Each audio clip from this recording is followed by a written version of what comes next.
Welcome to Celtic State of Mind. This is the Celtic State of Mind Bulletin. I'm your host today, Colin Watt, and I'm delighted to be joined by my guest, Kevin McGuire. Kevin, how you doing? Not bad, mate. How's yourself? I can't complain, and good. Nobody can really complain at the minute. I think we're doing well, or are we? That's what we're about to discuss.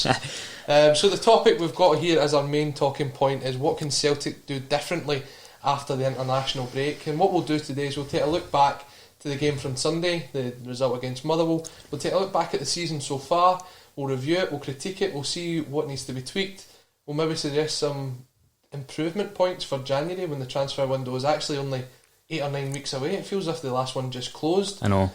We'll take a look at the comments today by Stephen Presley on Callum McGregor. We'll take a look at the squad utilisation. Is there players there that haven't been given a fair crack of the whip so far this season? And we'll take a look ahead to the game against Hibs. But starting off, we see the thing here, the main talking point being what can Celtic do differently after the international break.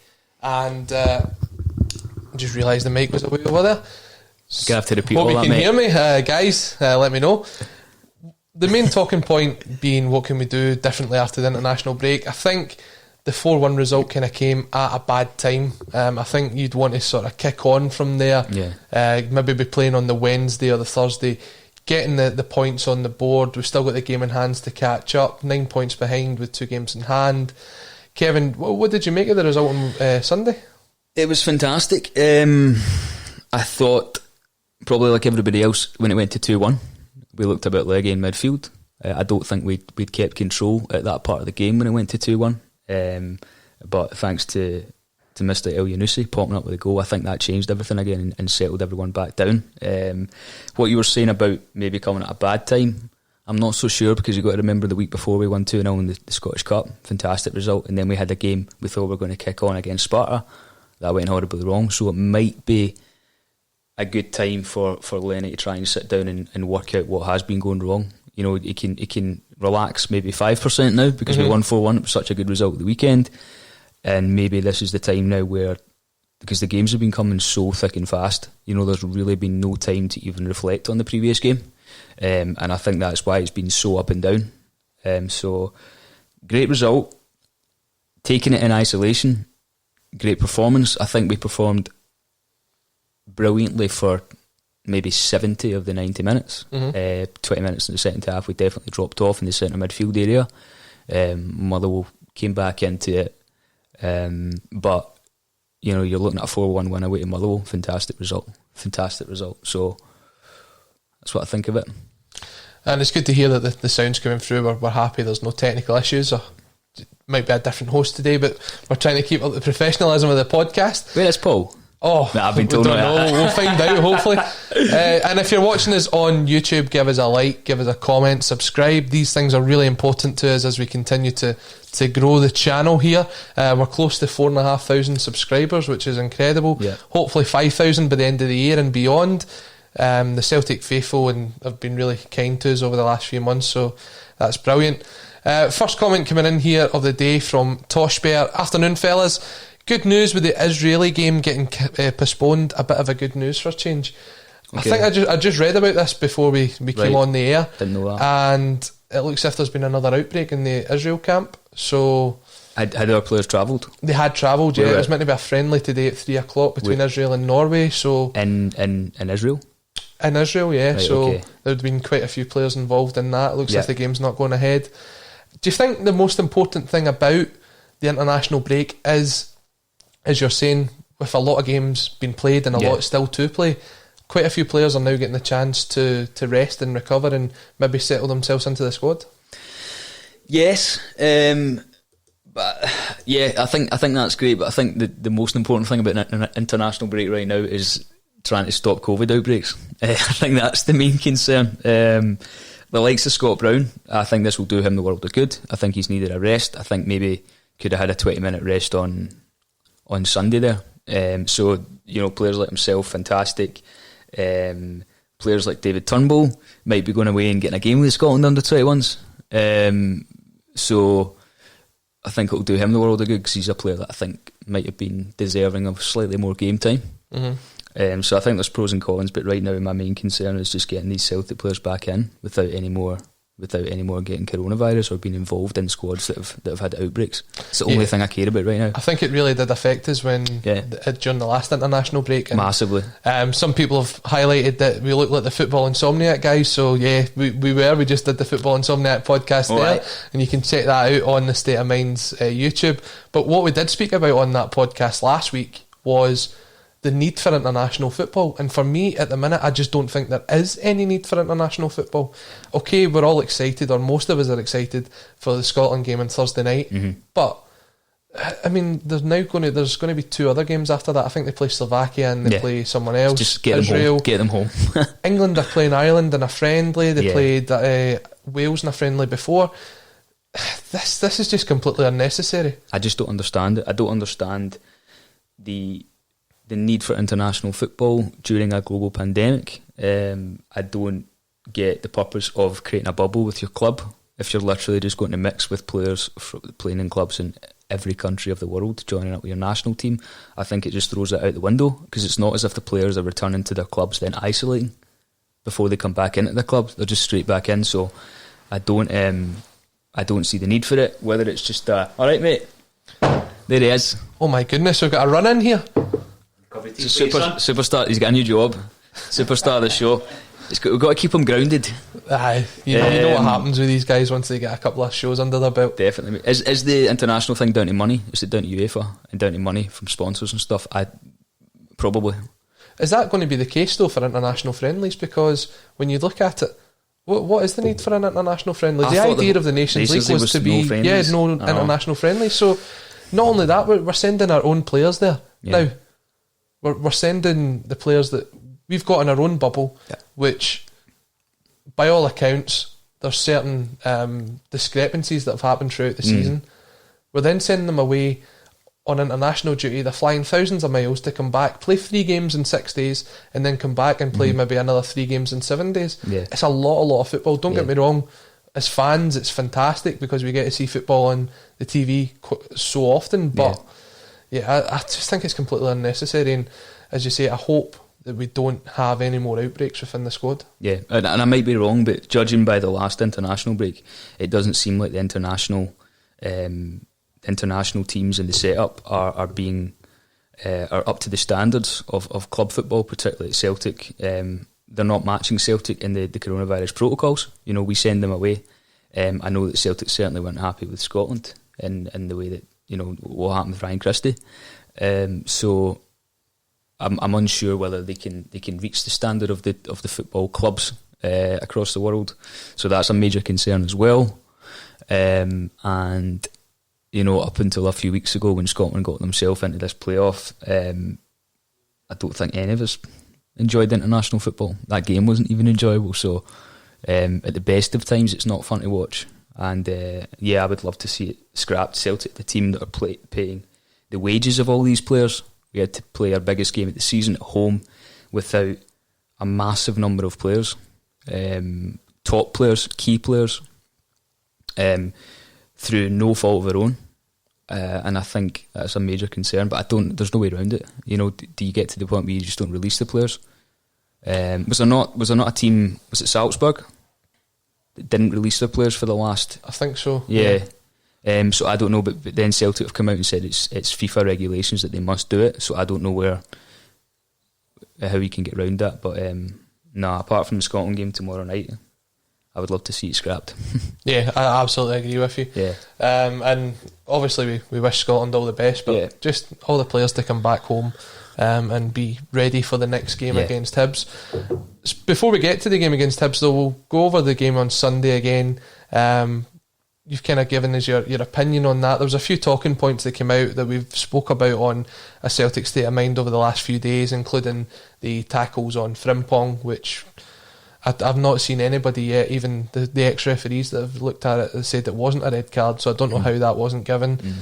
But there's always some things that we can work on from performances like that. When you look at the goal that Motherwell scored, again, it comes back to the defence not looking as solid as what they can be. If you were Neil Lennon taking a look at that squad, what would you take away from that game that needed to be worked on? In terms of Lennon's decisions, or in terms of the players? Both. In terms of Lennon's decisions, obviously I'm not Neil Lennon. I don't make these decisions, but I think it was so clear and obvious in the first period of the second half that our legs were getting tired in the midfield, and we allowed Motherwell to come back into the game. We've got ready-made replacements who can come on, keep the energy up. David Turnbull, guys like that. So that was a slight concern from me. I would have been a wee bit worried if El Yunusi hadn't popped up with that third goal, straight away. In terms of the shape of the team, I would just love to see Celtic put out a formation that we know is going to happen. I don't think the defence know every game they're going into, whether they're going in as a 3 or a 4, and then whether it is a 3 or a 4, it's different people starting every single game. So I think that's where the frailties are. I think it's the organisation at the back. I think we've got good individual players. We've shown we've got good individual players. Lenny had a brilliant season last season. It's just the inconsistencies in the formation and in the players starting, and I know a lot of that was due to obviously the Rangers game. Beaton missed it, El Hamid missed it. They weren't expected to miss it, obviously, until the coronavirus. Julian's been injured, so I understand that. But the chopping and changing of formation, I think, is upsetting us at the back. Yeah, I think one thing that we can all agree on is that at the back, certainly defensively, we've not been as good as what we've been last season. Do you put that down to the change in goalkeepers through the season? We had Fraser Forster last year, who was absolutely outstanding as a goalkeeper. We've brought in some new defenders this season. We've not really had a settled back line. As you say, we don't know whether we're going to be playing 3 or we're going to be playing 4. What do you think we need to do to actually get a bit more solidity at the back? The Barkas one's a funny one. He's obviously got ability, right? We wouldn't have paid the money for him. We've obviously scouted him. We had a good game up at Ross County. The major concern is that I've not seen him open his mouth. Whether it's to shout in English or in Greek, I've not seen him command that, and I think that's one thing that Big Fraser did, and any goalkeeper we've had over the years. And I think a lot of it can come from, you need the core of your defence, so the goalkeeper and the two, sort of 1 or 2 centre backs that are in right in front of him, they need to be vocal. And for these few games you've had Duffy and you've had Barkas who have just come into the team. They've not been there, and they're having to play with guys that wouldn't maybe normally have played there in the past, like Beaton. Laxalt came in against Rangers. He's been phenomenal, but again, it's new players playing in new positions. So I think that's got a big part to do with it. I would just love Chris Julian to come back. I would love to go back to the back 4 that we had last season. Obviously we can't do that with Johnny Hayes away, but I think Laxalt's been an upgrade on that, so no problems there. I think losing Fraser, or I don't know what happened there. I've heard that he didn't want to come back. I've heard that he wanted to come back, but only in a permanent deal, which is fair enough. But I think losing him has been a massive part of what's happened at the back. You need somebody that's going to command, and without Julian, then Fraser was the guy to do that. Yeah, I've got to agree with you. I think the defence hasn't really been settled yet so far. I think we're still chopping and changing, and there's still players getting used to playing with each other. There's no partnerships been built up yet. Totally agree with what you're saying though with Laxalt. I think Laxalt's been a revolution since he came in. A revelation, since he came in. And take revolution. Well, either one. But he offers that more attacking option as opposed to Greg Taylor. Yeah. Now here's an interesting thing when you look at it. When we had Greg Taylor in at left back, did that offer more defensive cover than Laxalt? And was the issue more that Greg Taylor wasn't offering as much going forward as what Laxalt can.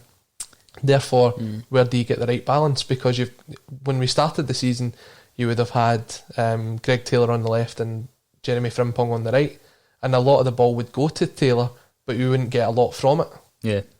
Whereas now you've got someone that can create like that, but if you look at some of the goals we've conceded lately, we've got the issue where the two fullbacks are so far up the park that we're sort of left exposed at the back at times. Yeah. So finding that balance, we've still not really got that yet.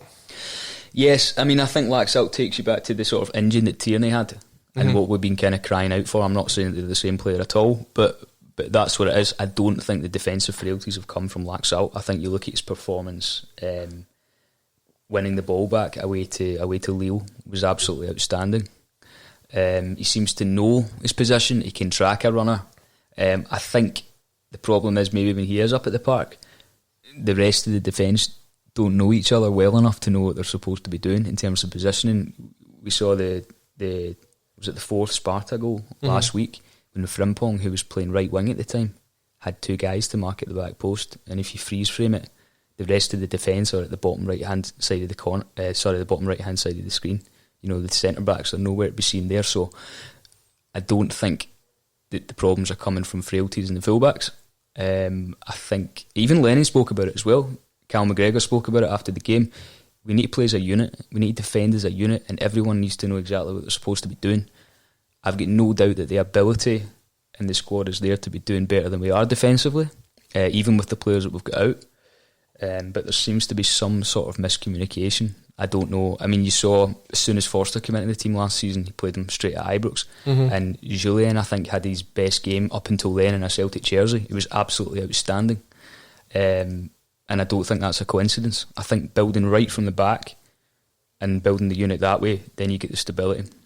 So the lead topic we've went with here is what can Celtic do differently after the international break, and we look as if we will be bringing back some players from injuries. Look as if Mikey Johnson's not too far away from fitness. Julian hopefully coming back into the squad. Fraser Foster, James Forrest. Don't excite me. I know, Fraser Foster, we've signed him.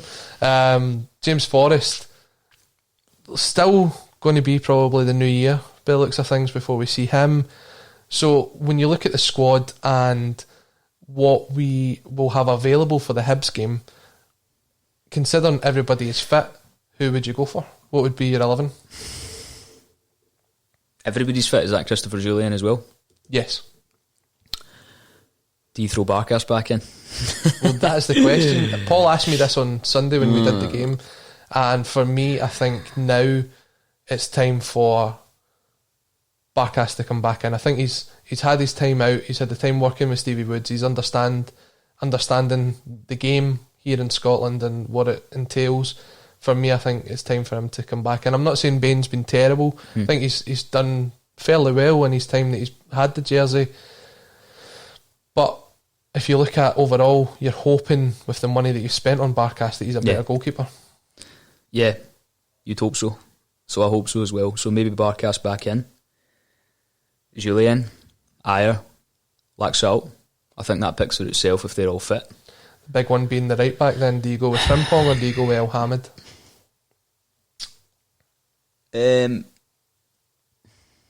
Difficult. Normally I would always say when El Hamid's fit, play him at right back. But I think a couple of times this season we've seen a few frailties, particularly against Ferencváros. There's been a few times this season that he's looked slightly frail at right back, but I think the right back's not the problem area. I think pick and choose on the day whether Lenny wants to go for something that's slightly more attacking or whether he's got an idea in mind for a right mid that's going to play, so then Frimpong plays at right back.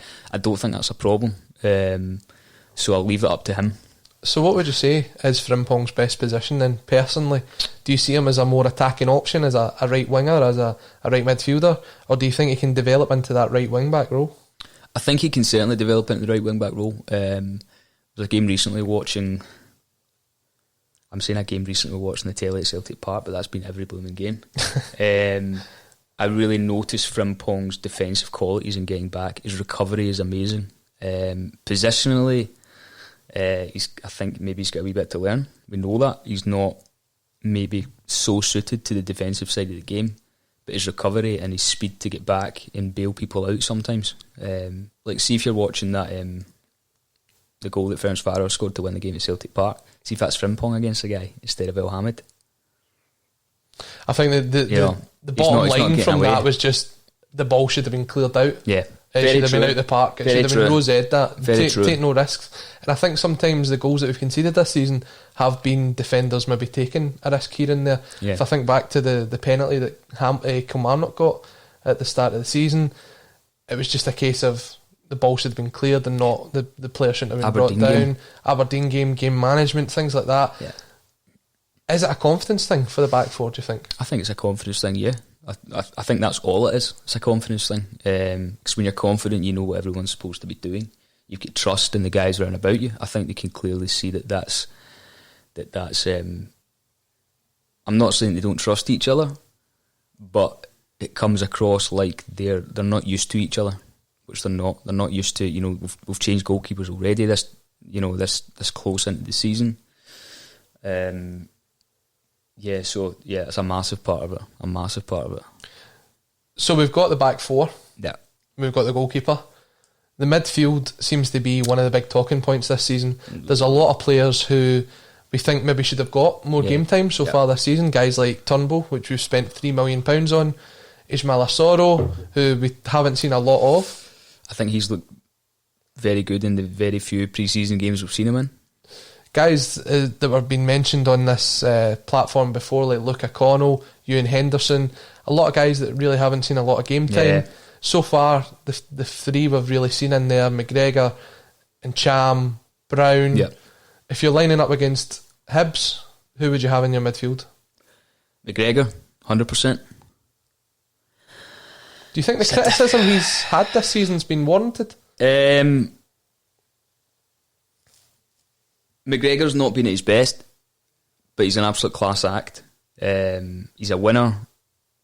He's a delight to watch. He's a fantastic footballer. He's such a great asset to this team. And you'll remember the sort of few games that we had at home in the season before the Rangers game. Callum McGregor scored a couple of really important goals in those games to drag us back in. I think we were 1-0 down against Livingston, and McGregor stepped up. It was another game that he stepped up as well. So I think criticism, certainly you were talking about Stephen Presley criticising him, I think that's unfair. And he's a winner. So no, I think Callum McGregor's got to be in there. I love Scott Brown, but if Lenny decided to start with Turnbull and give him a shot, I would say fair enough. He deserves it. We've signed the best young footballer in Scotland, and he's not been given a chance yet. So if Lenny went with McGregor and Turnbull, fine. So that's the two you would play with Turnbull in a deeper role. It depends what you're going to get. If Lenny's going to allow Brown to play the full 90 minutes, or allow any of the midfielders to play the full 90 minutes when maybe the energy's not there, then you're going to want Turnbull maybe starting, because you think he's going to have more energy to play the full 90. So it depends what Lenny's going to do. You know, if he's going to say, right, Scott Brown, you're going to get the first 60 minutes and come off, then you're going to start with Scott Brown, obviously, he's a captain, and he can give you that. So if he's insisting in playing them for the full 90 minutes, then I go with Turnbull. If he's wanting to play Scott Brown maybe for the first hour, then go with that and bring Turnbull on. What about Olivier Ntcham? It's a player that certainly came under a lot of scrutiny this season. Seen quite a few comments across social media saying it looks as if some of the games he just chucked it. It just wasn't putting a performance in. Came off the bench there at the weekend, scored a good goal. Do you think there's more to come from Olivier Ntcham, or do you think he's sort of seeing his time out here at Celtic? I think the guy's got undoubted ability. I also agree that when he's not up for it, he's not up for it. You know, there's nothing anybody can do when Ntcham's not feeling it. It's become more of a problem, I think, more recently, because it's been going on for a while now. I think the best period we had Ntcham playing was when Rodgers would play him in a 2 in midfield with Scott Brown. Mm-hmm. You know, the times when we'd be thumping Rangers, Ntcham would absolutely run the show. Even Gerrard's first game at Celtic Park, I think Ntcham scored the winner, but he was just outstanding that day, completely unplayable. And I think that was maybe during a period where Callum was actually playing further up. So I think maybe we've not seen the best in Cham. Maybe down to the poor form. I don't know. People have spoken about his attitude and all that sort of stuff. I can't comment on that. I don't know that. But certainly the best I've seen of him when he's played in there as a 2 and he's got the ability to have the space in front of him to do what he needs to do. I think playing in a 3 within Cham, I don't think he likes it. I don't think he's allowed to go and express himself and control the game. So yeah, when Ncham's on form, he's unplayable. But we've not seen anywhere near enough of that, and that's a concern. So we've went with the 4-2-3-1 because it seems to be working since we switched from the 3-5-2. We've got the 4 forwards. We see the 3 attacking mids and the 1 striker. Yeah. Who are you going with to make that team up? Honestly, I think it depends on who comes back firing from international football. Mm-hmm. If Griffiths is going and scoring for Scotland, if he scores tomorrow night and then gets a goal maybe next week or something like that, then 100% start. If he doesn't get a single game for Scotland in the next week or so and is not sharp, then I don't think Lenny will play him. Same with Edouard. If Edouard's going to go and score for France in the 3 games, then I would have no problem with Lenny starting him. He obviously scoring goals, feeling good about himself, so it's a good problem to have. Having 4 strikers as good as that, and honestly I think it comes down to who's performing well in that week leading up to it. I don't think a decision can be made now. I don't think Lenny will make a decision just now. It's form, I think, because Edouard, you would say, he's the best player in Scottish football. Form wouldn't even allow him to start the game, and rightly so on Sunday. He's not been good enough. So striking, I would love to see Griffiths and Edouard up together. Mm-hmm. like Lenny did with the 3-5-2. The only time the 3-5-2 actually worked was to put those 2 up front together at the start of the year, and I think Ayeti's been fantastic.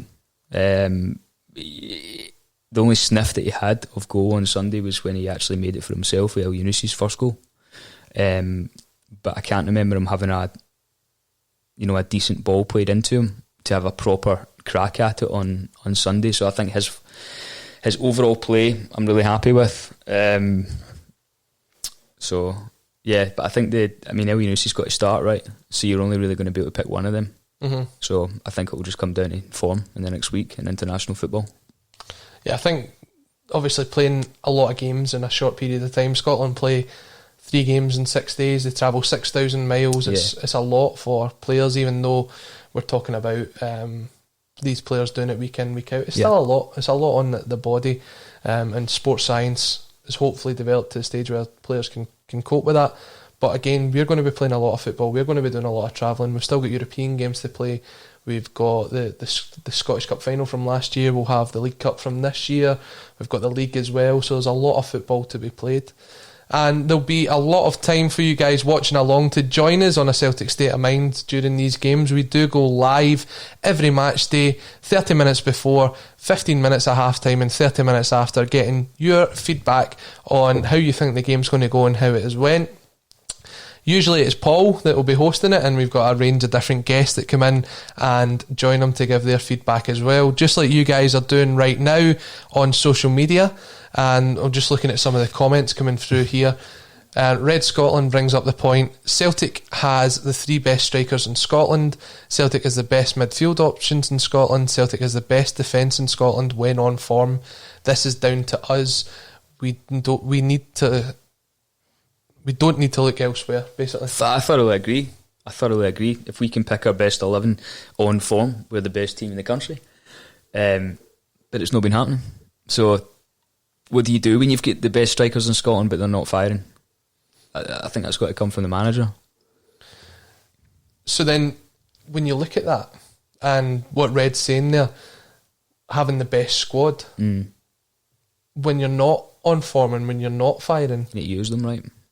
What does it come down to? Does it come down to the way that we're lining up? Does it come down to the way that we're basically setting the team out? There's a lot of things that need to be looked at, certainly between now and the Hibs game. And let's be honest, it's a ground that we've not won at in, I think, 4 or 5 years. In the league. It's a big task to go to Easter Road and it's on paper one of the toughest the toughest league games of the season, and it's probably the only team that we've not won in the league away to, and you were saying 4 or 5 years at least. Obviously we won the Scottish Cup there a year and a half ago. I don't know. I don't know what you do when you've got those strikers there who are all, I think, top class strikers on the day. I actually don't think a lot of the problems have been down to us not scoring goals. Away to Aberdeen, we scored 3 goals. I think the problems have come from the back. They've come from the back. We've got an abundance of players in midfield to front that can go and hurt teams, that can sit in, that can pass the ball about. It's at the back. That's where the problems are. I think you're right. I think the biggest thing for Celtic is to go on a bit of a run at the moment, start getting the points in the bag, and also almost as important is keeping a clean sheet. Yeah. Because I think if you keep a clean sheet, then you're almost kind of halfway there to the 3 points. You've stopped the other team from scoring. It's now then up to the attacking players that we've got, and we do have a fantastic amount of attacking talent to go and put the ball in the net. Yeah. So there is obviously the case to be made that if you can keep the ball out your own net, then you're certainly on the right track. And this, if I look back to some of Hibs' performances this season when they came to Celtic Park, I think for me it was certainly one of the best 90 minutes I've seen from Celtic so far this season. Yeah. And we played with a Yeti up front, and he scored 2 goals, and it was certainly a great performance. When I look at Hibs so far this season, they for me have been a bit hit and miss. Started really well. Started very well under Jack Ross. Yep. And they got a fantastic point against Rangers, where they highlighted their defensive they were the first team to score against Rangers this season in the league. The 2 goals. Yeah. So they are certainly going to have their tails up. They're going to come out. These teams always raise their game. Yeah. Would you say we are worse defensively now, or more frail at the back now than when we actually played them a couple of months ago at Celtic Park? Would you say they are now more enthusiastic about coming and having a go at us? Would you look at Celtic now and say that, or do you think we've not got any worse at the back, it's just exactly the same? I would say that teams are looking at Celtic at the moment, and they're thinking that they've got a chance of getting something here, home and away. You take a look at when Livingston came to Celtic Park this season, they certainly did have a go. They weren't playing 10 men behind the ball, which a lot of teams tend to do. Yeah. They were certainly coming out and they were having a go, and they were thinking they can get something. I think Hibs will be the exact same. Yeah. But what I do think is it does play into Celtic's hands quite a bit, because we seem to be very good on the counter-attack. Yeah. When you look at that side that played against Motherwell on Sunday, before the game I was saying that it was 2 attacking lineups. Motherwell went with 3 up front. Yeah.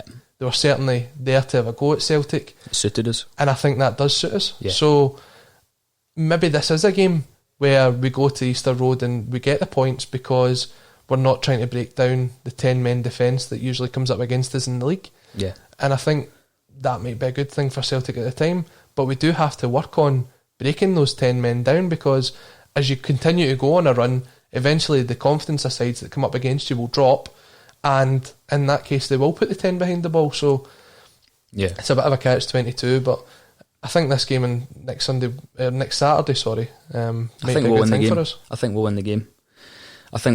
And I think if you can bring in, if Julian is fit, if Ayer stays fit, if Barkas comes in, and if we win the game with those 3 in the team, then everything changes. Everything changes. You get a bit of momentum. It'd be 2 tough away games in a row that you would have won. I'm sitting here saying this just now. Anything could happen. We could be coming away with a defeat, and none of this matters. But it's these fine margins. It's honestly these fine margins. And going back to the point about the defence versus the attack, against Sparta last week, see when Griffiths scored, I honestly thought there's no way we're not getting another goal and getting at least a 2 each out of this. The problem was we were sold again at the back from an individual error. And I think that's been the trend. We can't rely on the defence or individuals not making these mistakes at the back. See, last season, when Lenny had his solid back 4, we would have won that game, maybe scraped a 1 or a 2-0, because we weren't conceding those types of goals in Europe. We were difficult to break down. So the problems aren't up top. I think if Hibs come and have a go at us, I think we'll outscore them. Could be an interesting game then, certainly. Yeah. So if you are watching us on YouTube, on Facebook, on Periscope, definitely drop your comments in. We're going to try and go through them as we go through the broadcast, and that's exactly what Jaffa Cakes 2019. Jaffa Cakes love that. You're a Jaffa Cake fan? Yes. Yep. Yeah, go with that. Yep. Is that a cake or a biscuit? Oh, it's definitely a biscuit. Biscuit, okay. Yeah. We've only been good for the first 45s. They've no legs in the second half. Under Rodgers, we've had the fittest squad in Scotland. Not anymore. I think that has been certainly something that you can see, but I don't know how much of that comes down to how fit the guys are, as opposed to maybe playing a lot more games than what they're used to be playing in a short period of time. We might have the fittest squad in Scotland, but it's not being used. You know, we're playing guys that maybe don't have 90 minutes in them. So if we're making changes at the right times, when we feel that we are losing the midfield, in the second half against Motherwell, then we're able to use the fitness levels of the entire squad, and that's what I don't think we're doing. So yes, I totally agree. Rodgers did have the fittest squad in the country. I don't think we've got that now, but I also don't think we're using the squad that we do have as well as we possibly could be doing. Someone that has been getting a lot of comments in here so far, certainly on this broadcast, is David Turnbull. And you mentioned it yourself, you would maybe start him away to Hibs. We've signed the best young player in Scotland. The best young player in Scotland. We've paid a lot of money for him. We've tried to get him for 2 years. Why can't he not come into a team? I don't understand it. I don't know what's going on behind the scenes. Maybe he's been rubbish in training. I don't know. But I don't think it's a gamble. I don't think it's a gamble putting the best young player in Scotland into an SPFL game. One of the things I think that might go against Turnbull, and I'm not saying this is definitely the case before anyone quotes me on this, is he's not had a lot of football over the last 18 months to 2 years because of injuries. He was only starting to get back into the Motherwell team before the league was stopped last season, and then I think he's maybe played 2 or 3 games at the start of this season. Can you throw someone that's not had that amount of football after a serious injury straight into the 90 minutes? Or he's not even getting cameos. Should he be coming off the bench more often? I think there's been time for him to come off the bench. 60 minutes away to Motherwell on Sunday, they get their goal back. We've clearly lost the legs in the midfield just for that period. Bring him on. If anybody knows Motherwell, how to play against Motherwell, it's David Turnbull.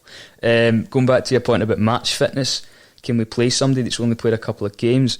Lenny's obviously spoken a lot about match fitness. We've had strikers this season, Ayeti not deemed match fit, Klamala not deemed match fit, at 3 o'clock on a Saturday but can come on at 4 o'clock to play 45 minutes for the second half.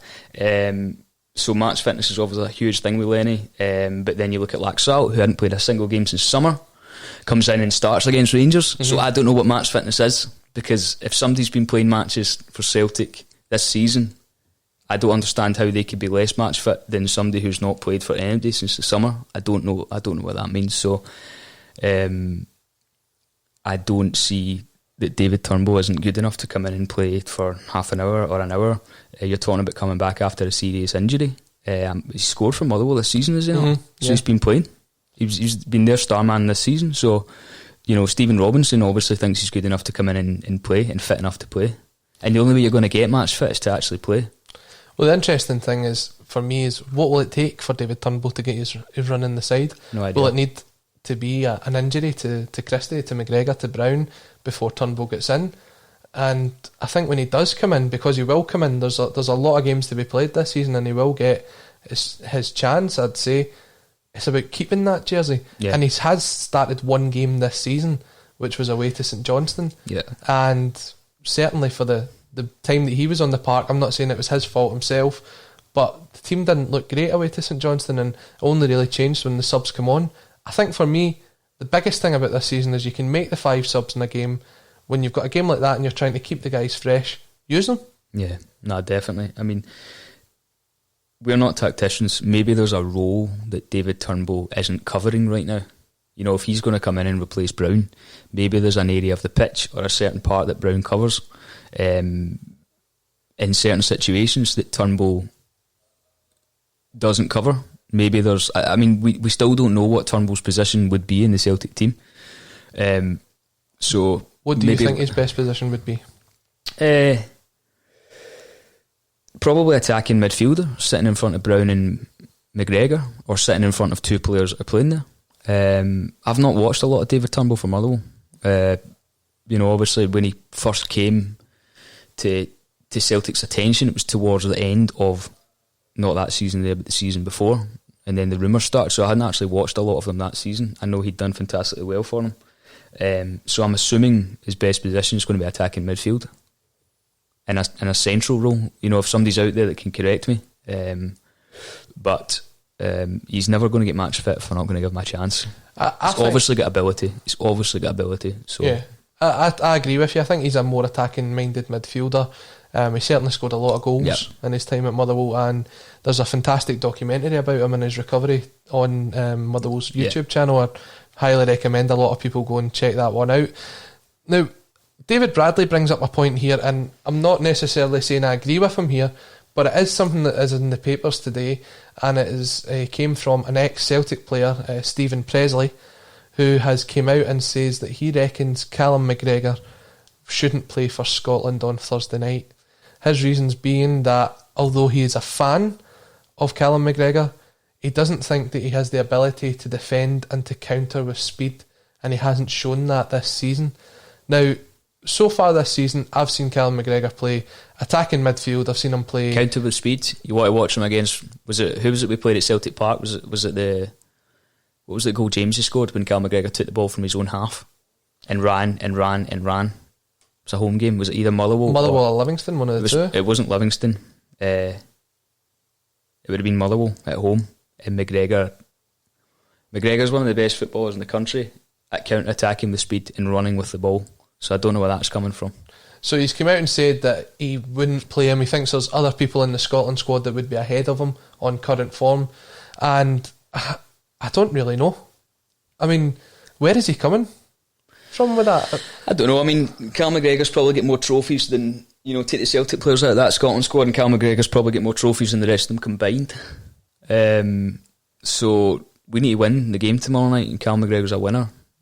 Maybe I'm being biased. I would have him in my team all the time. When you look at the options that's there, Scotland have turned Scott McTominay into a centre-half. I think Ryan Jack's in the squad. I don't know who else would be in the middle of the park for them. I think Callum McGregor should be one of the first names. For me, certainly one of the first names on the Celtic team sheet. Yeah. And I think he'd be the same for country as well. I don't understand the point he's trying to make here. I don't know if it's just, again, an ex-player wanting to have a go at a current Celtic player. And I feel as if that becomes more and more frequent within the media. Yeah. I mean, there's no getting away from the fact that Callum McGregor's not had... he's not been to the best of his ability that we know he can be at. But certainly towards the beginning of the season, he was the one that was driving us on and bailed us out a couple of times at home. We really needed him. I think he's got outstanding ability at all levels. So, yeah, I don't know where that's coming from. I think he'll be on the team sheet tomorrow night, and rightly so. I think he definitely can play a centre defensive mid position, which I think the idea being here is that Serbia were definitely the favourites for Thursday night. They'll probably be more attacking. But if anybody's watched Scotland over the last 6 or 7 games, although they've been keeping clean sheets, it has been a backs to the wall job. It's not been that they've been coming out and dominating people. They've been scoring a goal and then defending it very well. So I don't understand that. For me, I don't think that the criticism Callum McGregor gets is deserved. I think the fact that we're not at the games and we're not actually seeing what he does off the ball kind of contributes to that. Definitely. And obviously he'll be up against a guy who he absolutely bossed last year in Rome, Sergei Milinkovic-Savic. It's a fantastic game, that. Just off the anniversary so, of that game. I know, mate. Don't even remind me of it, honestly. Sickening. So, Yeah, Cal McGregor's proved that he can play against the Serbian central midfielder and have a fantastic game. So I'm not sure any of the other Scotland midfielders can say that. So Cal McGregor's on my team tomorrow night. I'm just reading a comment here. Rido B-Man. Right. Presley ain't nothing but a hound dog crying all the time. Oh, brilliant. Continue to contribute to us. We've got about 10 minutes left on the broadcast today. We want to see what you would play as your 11 for the game against Hibs coming up. We're also taking a look at the season so far and how you'd rate it. If you want to give us a scale of 1 to 10, or if you want to give it an A, a B, a C, however you'd like to rate that.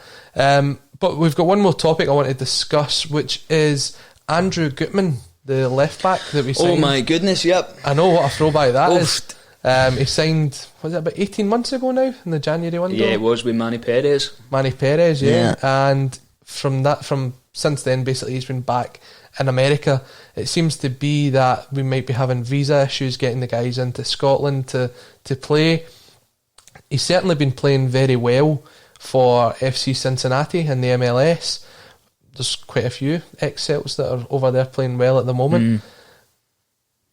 When he becomes available, which it looks as if he will be, to come back into the Celtic squad, do you think he's got a future here, or do you think it's maybe one of them signings that we signed him?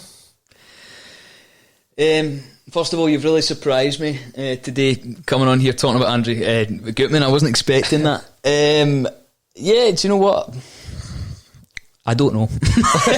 I don't know what we'll get from him. I was certainly thinking about him during the summer when we were crying out for another left back, or for somebody to come in and improve the squad a little bit in that position. So yeah, I hope he comes good. I hope we can see him in Scotland.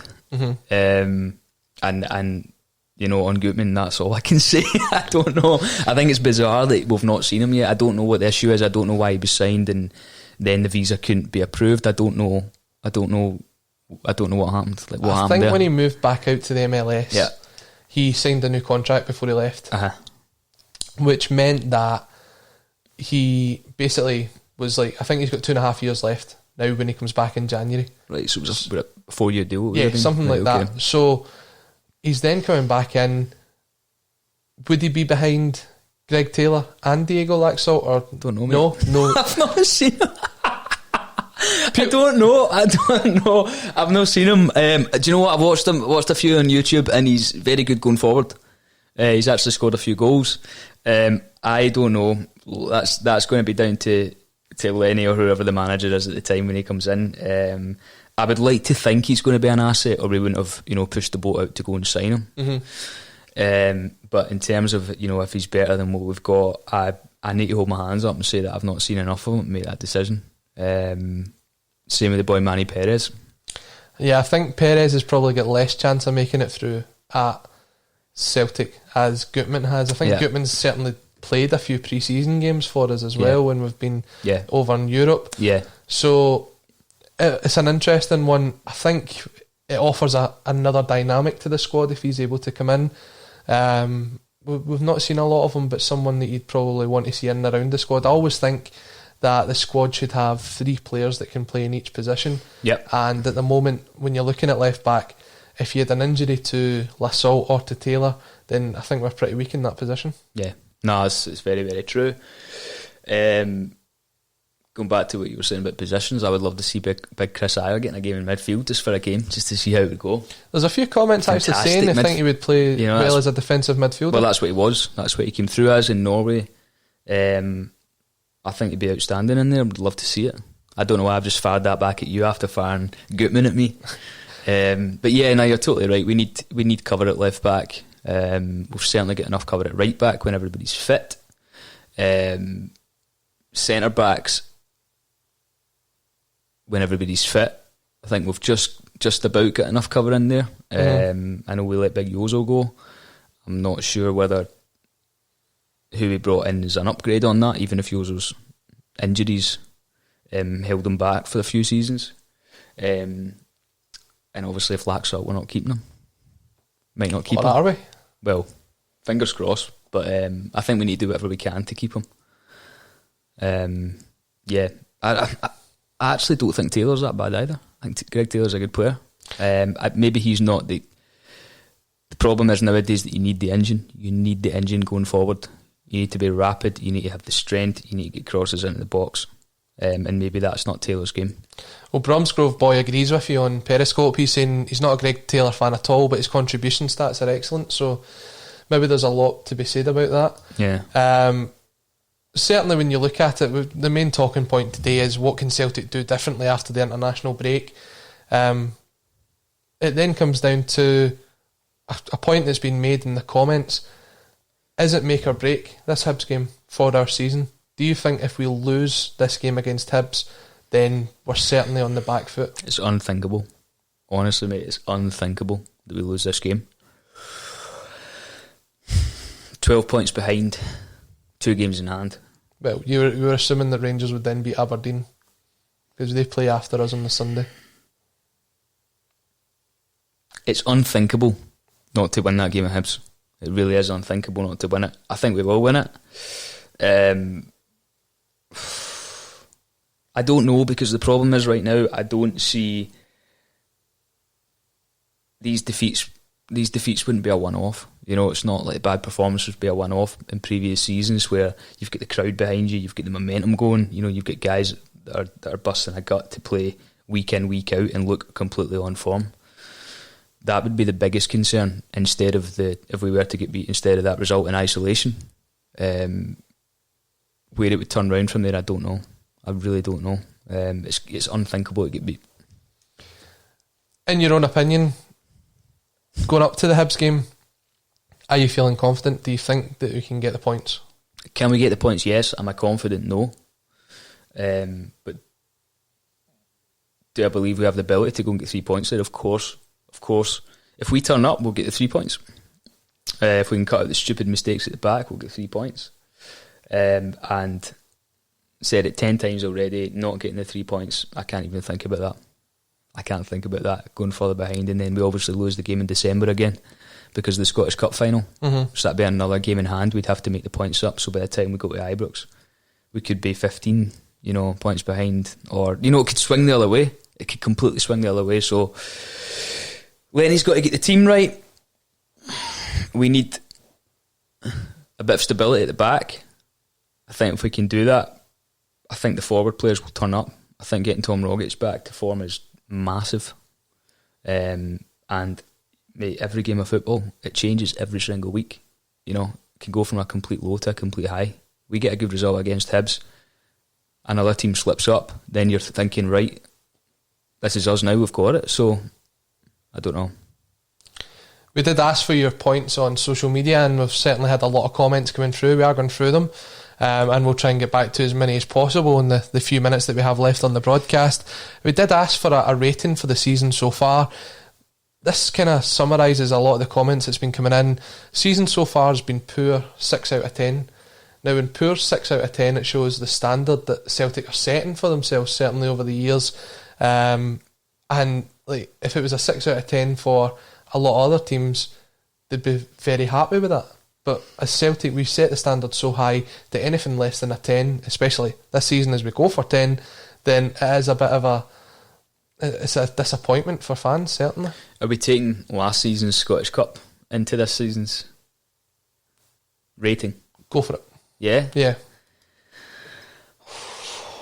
I don't even know where to start. It's been so long since we've been behind on points in the league that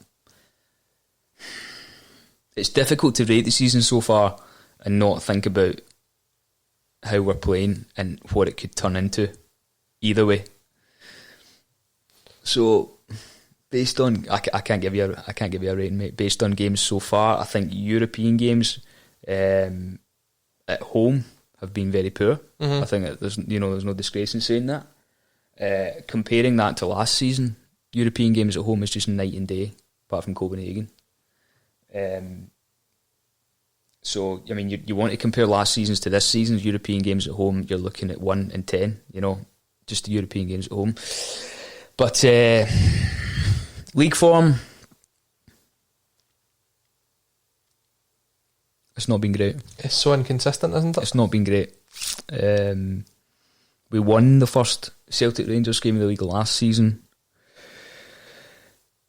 We were beating the likes of Aberdeen away from home. It was at the game last season. What month was it? Was it October? November? We went up and we were 4-0 up in the first half. Yep. So again, when you're comparing those, it's night and day. So, not great, but certainly not unfixable. I think that's the main point here. Yeah, certainly doable. Something has to happen very quickly. And the good thing is we know we've got the squad to do it. Yeah. We've got the squad to change it. We've got the players there to do it, yeah. The more and more that goes on, certainly Rangers are flying high on confidence at the minute. They've had a lot going right for them. We haven't had that yet. No. What you really need from this Hibs game and from the next run of games after that is for Celtic to kick on. Yeah. But I think, for me personally, if we don't kick on from them games, then it has to be a re-evaluation of what's going on at the club, whether it be that we look to bring in a new manager, whether we bring in new coaches, whether we bring in something different to change it up, because this season for me is just so important. To not win the 10 now would be completely unthinkable. And especially now that if you don't win the league, then the emphasis turns to Rangers. They've got a sort of easier access into the Champions League. The gap then becomes a lot closer than what it is now, and for me the momentum's then gone. I think we've got to keep riding this momentum as long as possible. And certainly, as you mentioned before, there is the players in the team that have got this winning mentality, have done it before, and we hope that they can use their experience to once again do it again. The manager's done it before. Yeah. The manager's done it before, you know. He's about to hopefully win a treble, you know, from his first full season since coming back. So, it's doable. Do you think that the 10 in a row thing has had an impact? I don't know. I don't know if there's any extra pressure on this season. Do you think if 10 in a row wasn't a thing this season that bigger changes maybe would have been made by now? Quite possibly, yeah. Quite possibly that it could be that there's a lot of conflicting views amongst the boardroom of what to do to make the right decision here. There'll be criticism on both sides no matter what's decided. So it's, to me, if we're going to make a change, it has to be done soon. If we're not going to make a change, then there has to be something shown in the next few games to prove a lot of people, including myself, that there's going to be a change in the side and a change for us going forward. Yeah. But all we can do is kind of sit here, because we're now, 10 days out from our next game. International football, for me, apart from maybe this game tomorrow night, is just completely pointless. Yeah. And we're going to continue over the next 10 days to bring you some insight to the Celtic fans' thoughts. We're continuing to look at the comments that's coming in, and we will be here every day on A Celtic State of Mind at 12:30 with the Bulletin. I'll be back next Wednesday with the Football Insomniac. Kevin was my guest today. Check that one out on YouTube. And all that is left for me to say, Kevin, is thank you very much for joining me on the Bulletin. Pleasure. Good luck to Scotland tomorrow night. Good luck, Scotland. And hail, hail.